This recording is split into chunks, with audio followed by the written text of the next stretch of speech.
Say this with me, please. Because we love one another, we honor each individual's spiritual journey. We celebrate life's abundance and service to each other, our community, and the world. We connect with one another in love, respect, and acceptance. Thus do we covenant together. The opening words today come from Zoe Leonard and were written in the lead up to the 1992 U.S. elections at the height of the AIDS epidemic. There are words in this piece which in certain contexts can be harmful or difficult to hear or say. However, with respect to the artist who is still alive and the lives that she speaks about, I will read it in its entirety.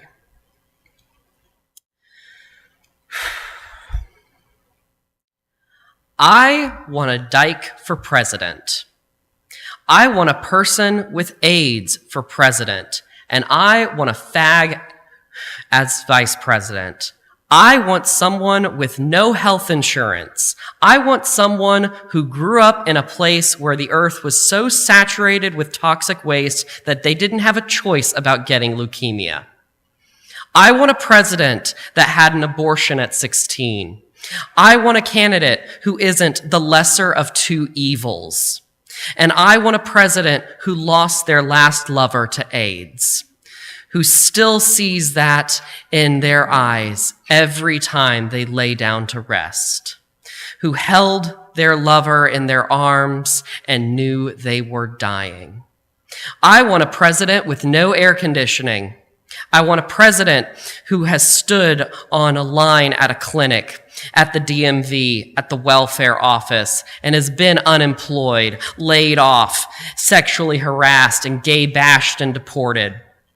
I want someone who has spent the night in the tombs and has had a cross burned on their lawn. I want someone who's survived rape. I want someone who has been in love and has been hurt, who respects sex and who has made mistakes and learned from them. I want a black woman for president. I want someone with bad teeth and an attitude, someone who has eaten that nasty hospital food, someone who is cross-dressed and has done drugs and has been in therapy. I want someone who has committed civil disobedience. I want to know why this isn't possible.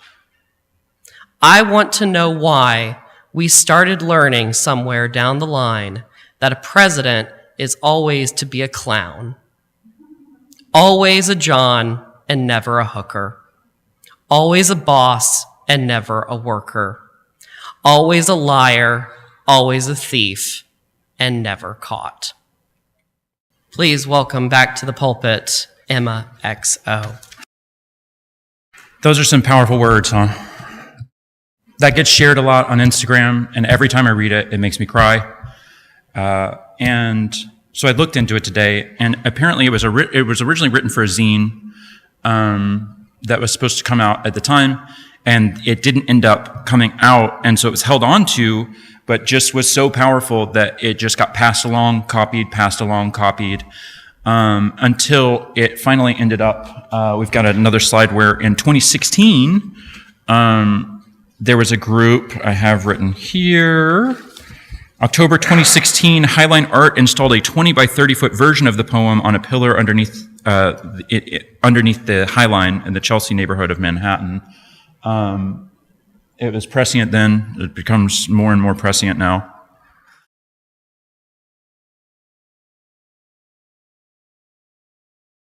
I'm sure a lot of you are familiar with this image or series of images by Andy Warhol.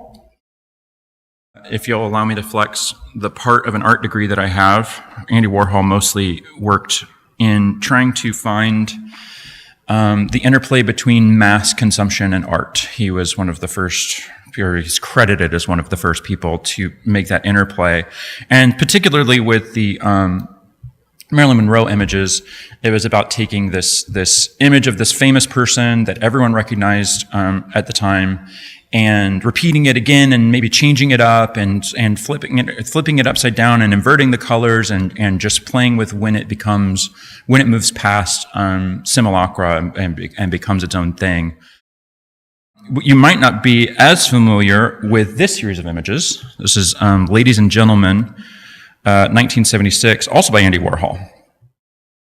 You can't see it as well there, but there's a lot of these, and they were similar images about showing drag queens and trans women. And to my knowledge, I don't think there's anyone that presents as a gentleman there. So it's kind of an interesting title to call it, Ladies and Gentlemen. But particularly number 133, Miss Marsha P. Johnson. She was born August 24th, 1945. Marsha is revered in queer spaces for her off-story participation in the Stonewall riots in 1969. She contested off and on whether she was, in fact, the person that threw the first brick at Stonewall. But what we do know is that she was there. We are at the end of Pride Month, and Pride Month is supposed to be a time when we can just be out and open and big and loud. And I don't know how it was for everyone else, but I know that I worked my ass off this month because I have to pay rent in a couple days. I didn't get to go to the festivals. I was driving people to the festivals. I am not the only underemployed brick in this country.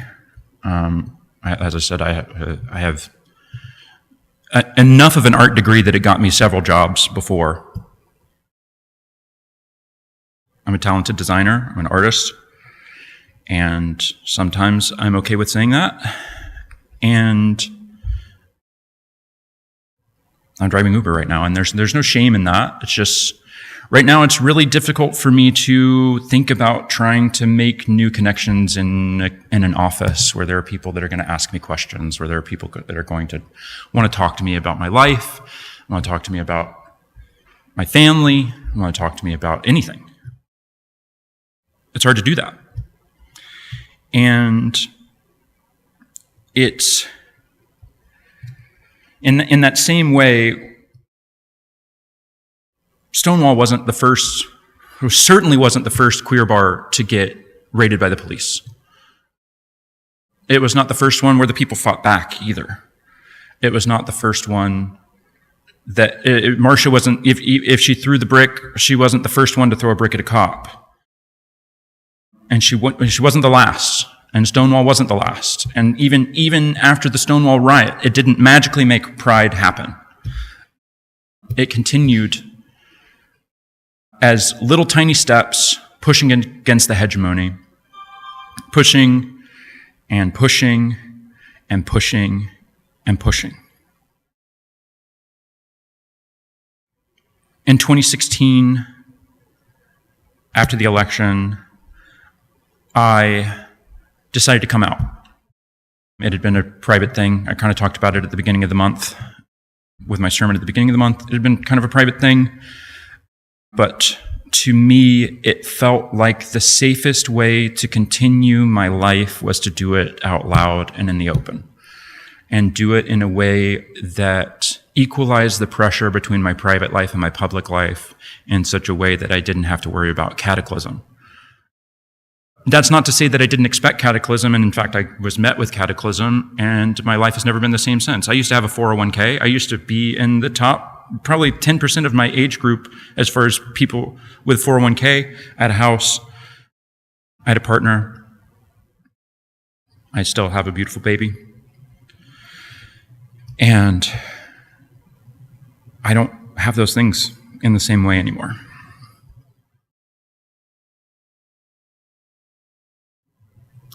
And it's hard to establish whether or not that was worth it. Certainly, it's worth it to not break out in hives every time I'm around my family. because I could never be myself with them, and not even just about queer stuff. There was a picture that I wanted to share, but I couldn't bring myself to do it in my first sermon of the month. That was a picture when the people at the office that I worked at, I had to get my new like headshot for my security badge and everything. And I worked in a photo department in like a photography studio, and someone took it upon themselves to Facetune and edit my face in a way that, like, still to this day gives me the most insane dysphoria to see. I'm sure my makeup, I'm sure, I'll just define some terms. Are we familiar with the term brick in refer? It's a derogatory term that I'm choosing to embrace today. A brick is referring to a trans woman. Clocky is another one. Clocky, someone that walks around, that you can get clocked. And I had this position, at least in my personal life, and I had this position in public around Dallas as this person that just didn't give a shit about gender, didn't give a, like I said before, it wasn't a woman's dress, it was my dress. And it felt safer, and there are times like during 2020 when I had a pretty sizable TikTok presence, where it felt like that was the easiest way for me to stay safe, was to be someone that would be missed if they were taken, to be someone that would be missed if they stopped showing up. And if you look at the Wikipedia page for Marsha Johnson, you'll notice something. We have the date that her body was discovered. We don't have the date that she died. We don't know when she died. Her death was ruled a suicide. She was found having jumped off of, allegedly having jumped off of the Brooklyn Bridge, and was found in the river. There are many documentaries to watch to determine whether or not you think that is what happened. But the fact of the matter is that her picture was up in the Guggenheim, that picture we saw. Her picture was up on that wall when she was killed or when she died. Either way, there was no one there with her when she took her last breath in that river. And she's revered now, and I know that she was revered then, but she was revered in much smaller spaces back then. And at that time, I don't know. I don't know if it was seen as this person that was this muse to. As a matter of fact, even before, as I was researching those pictures, I assumed that that Andy had made several prints of her in a similar way to the Marilyn Monroe piece. And I think there's something really interesting that one cis white woman has the reverence for a series of images of just her face, and it took, Marsha's is labeled number 133, so there were at least 132 others to constitute something that was worthy of being put up on a wall.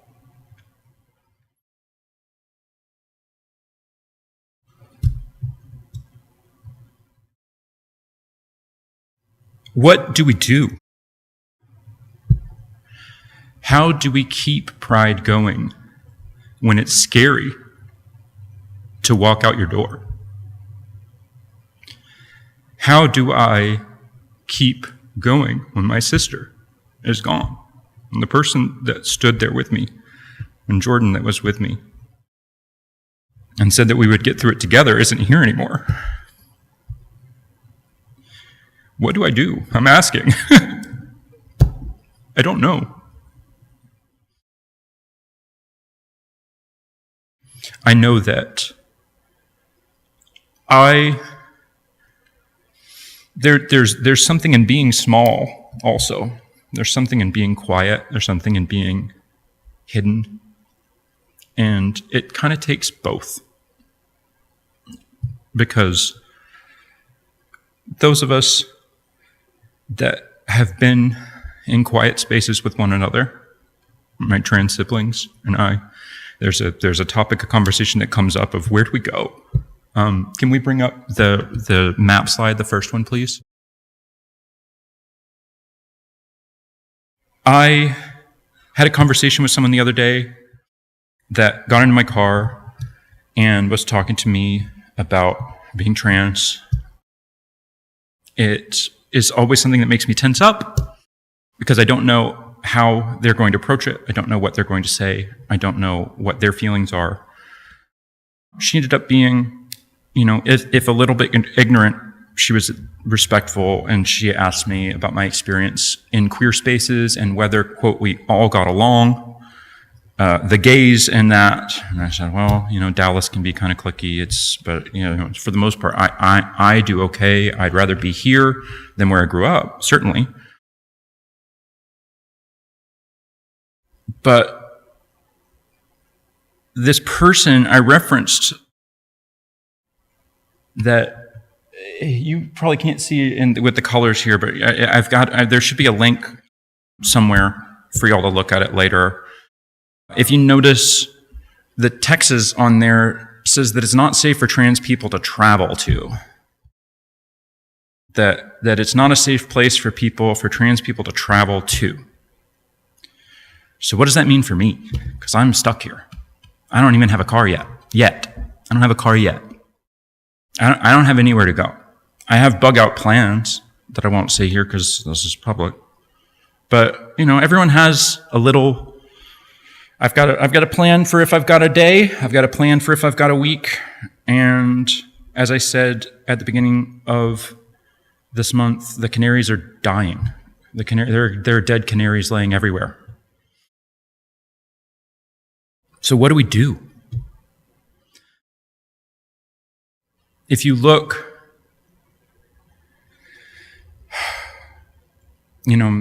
I've spoken before about how when Elliot Page came out, he said that he was bolstered by those of us that came before him. The brave people that stood up and were clocky and bricky. And that was the first time that I knew that someone was referring to me as someone that had been out for several years at that point. And I hope to be that for others. But if we look at the next slide, just notice all those little blue spots that said even just it's kind of okay for a trans adult to go to. It's kind of okay. When you look at the youth anti-trans legal risk, all those blue spaces turn at least orange. What do we do? Because what do we do? What can we do? We need help. We need people watching out for us. The Texas Republican Party has adopted as their platform ending trans health care for people under the age of 26. That's not the law yet, but as my friend that sent me the article said, they're just going to keep throwing it at the wall every single legislative session until it happens. I've said before, what happens if Texas does what Kansas did and revokes all trans people's driver's license? What would I do for work? I would have no money. I have no savings. What would I do? I'm asking, what do I do? Anyone got any ideas? I've always been of the mindset that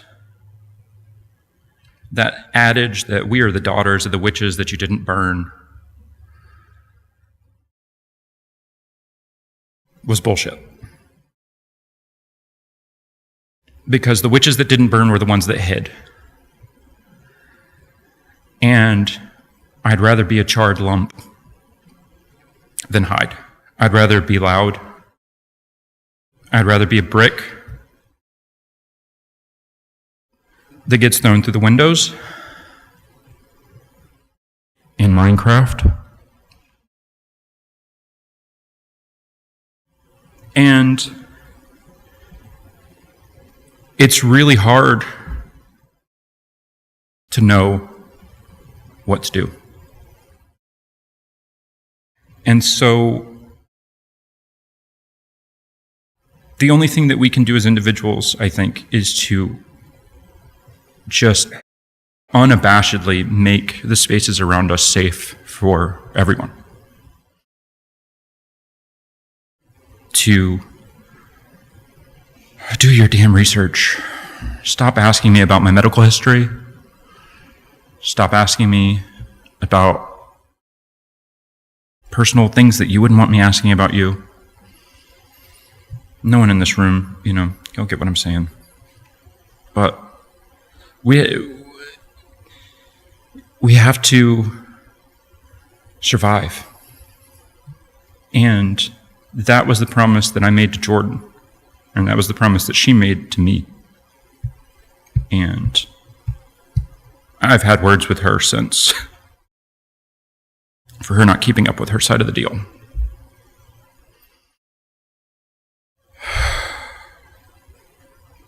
But it's going to get harder and harder. And genuinely, if we have any ideas, speak up. It's going to get harder. It's going to get worse before it gets better. No one told me being trans was going to be hard. No one told me. I certainly didn't expect it to be like the thing, man. It's like the thing, And I'm not the first person in a marginalized group to be the center of attention. I know that. And I hope that maybe some of those folks that came before me in that struggle can help to make it safe for us too. These closing words come from an artist. Her name is Miranda July. She wrote a film. She's a writer. She's an artist. She's a filmmaker. Her film, Me and You and Everyone We Know, was the first indie film that I saw in a movie theater by myself before I went to college. I felt so adult. I felt so cool. It's a difficult movie to suggest other people watch. I would suggest checking doesthedogdie.com if you don't know what that is. It's a way to check for triggering content in media. Because there are some very difficult themes. Miranda tends to really inhabit the deep, dark parts of people's brains. And this piece is from the opening of the movie, Me and You and Everyone We Know. And feel free to repeat after me. I'm going to be free. And I'm going to be brave. I'm going to live each day as if it were my last. Fantastically. Courageously. With grace. And in the dark of the night, and it does get dark when I call a name, it'll be your name. What's your name? Never mind. Let's go. Everywhere. Even though we're scared. Because it's life. And it's happening. It's really, really happening. Right now. Thank you, everyone.